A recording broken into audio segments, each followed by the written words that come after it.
साथियों, मित्रों, आप सबका स्वागत है हमारे YouTube चैनल ग्रहलोक में। मैं पंडित लोकेश पालीवाल आज आपके समक्ष उपस्थित हूँ मेष राशि का फलादेश। जी हाँ, ये साप्ताहिक फलादेश जो रहने वाला है 22 सितंबर से 28 सितंबर तक का रहेगा। इसको सुनकर आप विशेष लाभान्वित हो सकते हैं। इस सप्ताह में आपके मन में क्या क्या विचार आएंगे, आप क्या क्या सोचोगे, वो सारी कल्पनाएं हम पूर्व से बता देते हैं। आप विद्यार्थी हैं तो क्या होगा, युवा है तो क्या होगा, वृद्ध है तो क्या होगा, साथ ही आपको किन किन चीज़ों की सावधानियां रखनी, सारी बातें हम आपके साथ चर्चा करेंगे। और मैं आपको बताना चाहूँगा कि हम ये सारी बातें कैसे बता देते हैं। बड़ा ही सहज सरल है। चंद्रमा जो है किन किन राशियों के ऊपर भ्रमण करता है और हमारी चंद्र राशि से या हमारी लग्न कुंडली से वो कहाँ कहाँ रहेगा, उससे ही तय होता है कि हमारे साथ क्या फल घटने वाला है। तो आपको जो है इस सप्ताह में आपकी राशि से चंद्र राशि जो रहने वाली है वो कन्या राशि में, तुला राशि में और वृश्चिक राशि में चंद्रमा रहेगा, जो कि आपकी राशि से गणना करने पर षष्ठम, सप्तम और अष्टम रहने वाला है। तो इन 7 दिनों में आपकी मानसिकता क्या रहेगी, हम चर्चा करेंगे। इस समय चंद्रमा जो है 6, 7, 8 में रहने वाला है। लग्नेश हमारी जो है मन स्थिति को जो है वर्णित करता है। लग्नेश इस भाव को कहते हैं, लग्न इसको कहते हैं, इसके स्वामी होंगे उनको लग्नेश बोला जाएगा। तो मंगल आपके लग्नेश हुए हैं, राशि के अधिपति हुए हैं, वो सप्तम में गए और अपने भाव को देख रहे हैं। निश्चित तौर पर इस सप्ताह में आपके विचार पॉजिटिव रहेंगे, कुछ विशेष रहेंगे, कुछ ऐसे रहेंगे धर्मयुक्त रहेंगे, क्योंकि वर्तमान समय में इस 22 सितंबर से विशेष बात यह है, आश्विन शुक्ल पक्ष प्रतिपदा रहेगी, जो कि नवरात्रि का आगाज रहेगा। इस दौरान आप माता रानी की आराधना कर कर आप विशेष पुण्यवान बन सकते हैं। आपके जीवन के जो भी हर्डल्स, ऑब्स्टिकल्स हैं, उनको आप रिमूव कर सकते हैं। माँ दुर्गा की, महाकाली, माँ लक्ष्मी, सरस्वती की उपासना कर सकते हैं आप, और उनकी आराधना में विशेष आप क्या चाहते हैं वो भी इंक्लूड कर सकते हैं, और तद्वत फल की प्राप्ति होगी। तो प्रारंभ में अर्थात 22 तारीख को आपको 22-23 तारीख को सावधान रहना है। आपके समृद्धि को, आपके राइजिंग को देखकर लोग कुछ विशेष प्लानिंग बनाएंगे, या इसको कैसे नीचे किया जाए। आपके अज्ञात शत्रु रहेंगे, आपके सामने कोई नहीं आएगा, तो उनसे आपको सावधान रहना है। उनकी भावनाओं को आपको भापना है। कुछ हल्का आपको भय रहेगा, टेंशन रहेगी, डिप्रेशन की स्थिति आ सकती है। आपको जल से दूर रहना है, एलर्जी रह सकती है, तो इन चीज़ों से आप सावधान रहें। फिर बीच के जो सप्ताह में के जो बीच के जो दिन हैं, उनमें आप बड़े विशेष रहेंगे। हर कोई आपसे चाहेगा कि नहीं मैं इससे मिलूं और इससे राय लूं, मैं क्या करूं। तो आपका मोटिवेशन आपका ऐसा अच्छा होगा, जिस किसी भी जो कुछ कह देंगे वो चरितार्थ होगा। आपको अपनी साझेदारी में, परिवार में, सभी जगह विशेष तवज्जो मिलेगी और मान सम्मान मिलेगा, लाभ की स्थिति आएगी। साथ ही सप्ताह में जो लास्ट के जो दिन है, तो उसमें आपको अपने सारे कार्यों में अवॉइड करना है। जो नूतन कार्य कर रहे हैं, कुछ खरीद रहे हैं तो छोड़ना है, कुछ यात्राएं कर रहे हैं, धार्मिक कर रहे हैं, बिजनेस से संबंधित कर रहे हैं, परिवार के साथ कर रहे हैं, मित्रों के साथ कर रहे हैं, सभी जगह आपको बड़ी सावधानी से कार्य करना है। क्यों कह रहा हूँ, क्योंकि उस समय में अष्टम चंद्रमा रहेगा, जो कि विशेष नहीं रहता है। जब भी गोचर में चतुर्थ, अष्टम, द्वादश गणना करने के ऊपर अगर ग्रह आते हैं, तो हमें सावधान होना चाहिए, उसके उपाय करने चाहिए, उसके दान करवाने चाहिए और पूजन पाठ करवाना चाहिए, जिससे हमारी बॉडी में, हमारे अंदर, इंट्यूशन में पॉजिटिव वाइब्स रहे। हम जो कुछ करें उसका रिजल्ट पॉजिटिव रहे, सकारात्मक रहे। इसके लिए मैंने आपको ये निवेदन किया है। आकस्मिक लाभ के चक्कर में ना पड़ें, अपने कर्म के ऊपर विश्वास रखें। तो इस सप्ताह में जो 7 दिन है, ये अगर आप तय करते हैं तो निश्चित तौर पर आप लाभान्वित रहेंगे और जो आप सोच रहे हैं वो अवश्य ही प्राप्त होगा। हम बात करना चाहेंगे, विशेष बिंदुओं के ऊपर बात करेंगे। सर्वप्रथम, कौन सा दिन आपके लिए इस सप्ताह में बेस्ट बना हुआ है, तो हमने यहाँ पे उल्लेखित भी किया है। आप चाहे तो इसका स्क्रीनशॉट ले सकते हैं या नीचे कमेंट बॉक्स के द्वारा हमें पूछ भी सकते हैं। फोन लगाकर आप हमसे विशेष राय ले सकते हैं, जानकारी ले सकते हैं कि हमारे लिए क्या विशेष हो सकता है, हम क्या उपासना करें, क्या दान पुण्य करें। तो वो सारी हम चीजें आपको अवगत करवाएंगे, जिससे आपको विशेष फल की प्राप्ति होगी। नवरात्रि अपने आप में बड़ा विशेष है और आराधना पक्ष मजबूत करने से निश्चित तौर पर आप साल भर विशेष लाभान्वित रहेंगे। तो इस सप्ताह में 24 तारीख को बहुत अच्छा दिन है आपके लिए, 22 तारीख को बहुत अच्छा दिन है आपके लिए। जो कुछ करेंगे उसमें आपको सफलता प्राप्त रहेगी। फिर बात करें कौन सा कलर इस सप्ताह में आपको, कौन से कपड़े पहनने। अगर आप इन कपड़ों को धारण करते हैं तो आपकी मानसिकता में बदलाव आएगा, है ना। तो इस चीज में आप विशेष ध्यान रखेंगे। तो रेड कलर है, ऑरेंज कलर है, ये कलर आपके लिए बहुत अच्छे रहेंगे। इनको धारण कर कर आपकी मानसिकता पॉजिटिव रहने वाली है।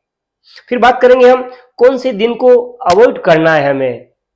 कोई विशेष डीलिंग, बिजनेस डीलिंग, कोई एग्रीमेंट नहीं करना है, कुछ नई चीज खरीद के नहीं लानी है आपको। तो वो कौन सा दिन है, तो 26 दिन से 26 तारीख दोपहर से 28 तारीख रात्रि तक का जो समय है, ये आपको विशेष ध्यान रखने वाला है। कोई नया एग्रीमेंट वगैरह कुछ भी नई चीज ना करें, जो चल रहा है यथावत रखें, उसमें अपना पूर्ण रूप से मनोयोग से आप कार्य करें। तो निश्चित तौर पर यह सप्ताह आपके लिए लाभान्वित रहेगा, अच्छा रहेगा। फिर हम बात करेंगे और विशेष, ये विशेष है, अति विशेष से बात करेंगे हम। उसमें जाएंगे हम हेल्थ इश्यूज, क्योंकि प्रथम जो है क्या है, काया है तो सब चीज वैल्यू है। अगर आप बेड पे हैं, अगर आप घर में ही हैं, बाहर नहीं निकल पा रहे हैं, तो उन चीजों का उपभोग कैसे करेंगे, कैसे देखेंगे। तो सर्वप्रथम आपको अपने हेल्थ के ऊपर हम बात करना चाहेंगे। तो हेल्थ इश्यूज आपको क्या रह सकते हैं, आपके बॉडी में किस पार्ट में आपको तकलीफ रह सकती है, ये हम विचार करके बताते हैं। कैसे बताते हैं, काल पुरुष की जो पूरी कुंडली है ये, और जो अंक लिखे हुए हैं, हमारी बॉडी पर एक एक अंक का एक एक स्थान होता है। और जहां पापग्रह होते हैं, जहां कुयोग बनते हैं, इसके जो स्वामी बनते हैं इन भावों के, तो हमारे बॉडी के उस पार्ट के ऊपर हमें कुछ तकलीफ प्राप्त होती है। तो आपके जो इस समय इस सप्ताह में कहाँ समस्या रह सकती है, तो कमर के नीचे के स्थानों के आपको कुछ समस्या रह सकती है। पाँव में, कमर के आसपास आपको सावधानी रखनी है, कहीं लगे नहीं। साथ में आपको ब्लड प्रेशर से संबंधित शिकायत रह सकती है, एलर्जी, वेदर से संबंधित है, मौसम से संबंधित है, कुछ न कुछ छिके आना है, कुछ न कुछ आप कफ कोल्ड वगैरह है रहेगा आपको। तो इन चीज़ों से कोई विशेष नहीं है, इनको आप अपने घरेलू उपचार से, किचन टिप्स से अच्छा कर सकते हैं आप। दूसरी बात हम करना चाहेंगे लव के बारे में। लव का जो अधिपति ग्रह एवं भाव होते हैं, वो दोनों इस समय एक ही जगह स्थित है, अर्थात पंचम भाव में शुक्र भी विराजित है और भाव भी वही। इसके अधिपति जो लॉर्ड हैं सन, वो नीचे तिर्क में गए हैं और वहीं केतु भी विराजमान है। तो स्थिति मध्यम रहने वाली है, मध्यम से उत्तम रहने वाली है। तो समझदार को इशारा काफी होता है, आपको इस चीज में यह कार्य करना है। अब प्लानिंग से आपको करना है कि मैं कैसे प्रेजेंट हूं ताकि मेरा अच्छा रहे। फिर बात करना चाहेंगे हम रिलेशन की। आपके रिलेशन में एक ही चीज बीच में आ रही है, क्या? आपका एग्रेसिवपन, आपका हट यू, आपका प्रेजेंटेशन। आक्रामकता ना रखें अपने वार्तालाप में। दूसरों से बात करें तो बड़े सहज, बड़े सरल भाव में, मधुर भाव में, मृदु भाव में आप वार्तालाप करें, संबंध रखें। निश्चित तौर पर मैं कहूँगा रिलेशंस बहुत अच्छे रहेंगे, लोग आपको दिल से याद करेंगे।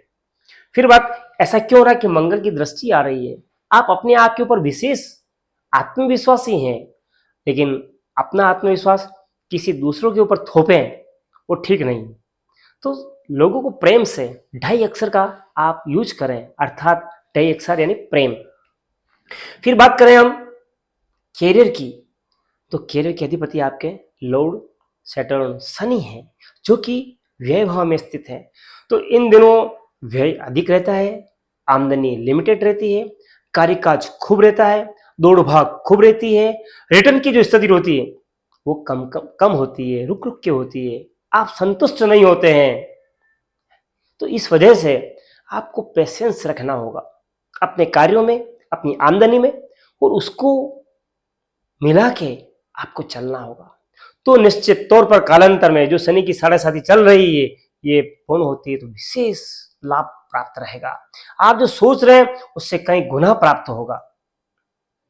फिर बात करें हम मैरिज की, तो निश्चित तौर पर मैरिज के जो योग हैं वो अभी मध्यम है, पूर्ण नहीं है, क्योंकि कोई सभी ग्रहों की स्थिति जो है मध्यम है, स्थिति बनी हुई है, लेकिन विशेष नहीं है। आपको कुछ उपाय करने होंगे। वर्तमान समय में मांगलिक योग बना हुआ है, मांगलिक योग बना हुआ है, और यह दर्शाता है कि आपको परिवार और आपको दोनों को विशेष प्रयास करने पड़ेंगे, तो आपको निश्चित तौर पर सफलता प्राप्त होगी। फिर बात करें हम, यदि आप छात्र हैं तो आपकी मनस्थिति क्या है? आपकी मनस्थिति घूमने फिरने खाने पीने से रहती है, कुछ लग्जरी के प्रति झुकाव रहता है, अध्ययन के प्रति आप उदासीन हैं, जितना अध्ययन आवर्स होने चाहिए वो नहीं हो रहे हैं। 5-6 घंटे आपको पढ़ रहे हैं आप 2.5 घंटे 3 घंटे, ठीक हाफ, तो उससे आपको सफलता जो चाह रहे हैं वो नहीं मिलेगी। तो इसमें पढ़ाई में आप पूर्ण मनोयोग बनाएं, आवर्स बढ़ाएं, तो आपको शीघ्र ही आगे आने वाले समय में सफलता प्राप्त होगी।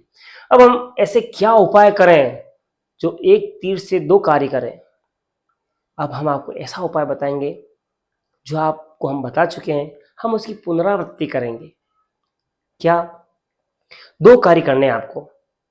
एक तो भगवान गणेश जी के आपको दर्शन करने हैं, दूसरा मंगलवार शनिवार या प्रतिदिन अगर आप बालाजी की हनुमान जी के दर्शन करते हैं, तेल चढ़ाते हैं, हनुमान चालीसा है, बजरंग बाण है, सुंदरकांड है करते हैं, तो निश्चित तौर पर ये समय आपको विशेष लाभ वाला रहेगा।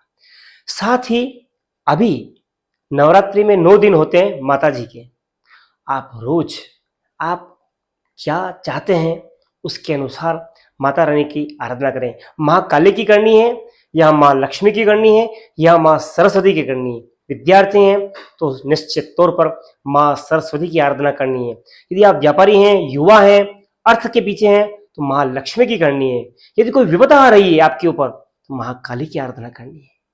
अगर ये बात आप अपने जीवन में उतारते हैं, फॉलो करते हैं, मैं 100% कह सकता हूं आपका मंगल होगा। आप जो चाह रहे हैं अवश्य होगा। मित्रों, यदि मेरी बातें आपको अच्छी लगी हुई हो, अपने मित्रजनों से, अपने परिवारजन से इसको शेयर करें, लाइक करें, चैनल को सब्सक्राइब करें, नीचे कमेंट बॉक्स में जय माता दी अवश्य लिखें। धन्यवाद।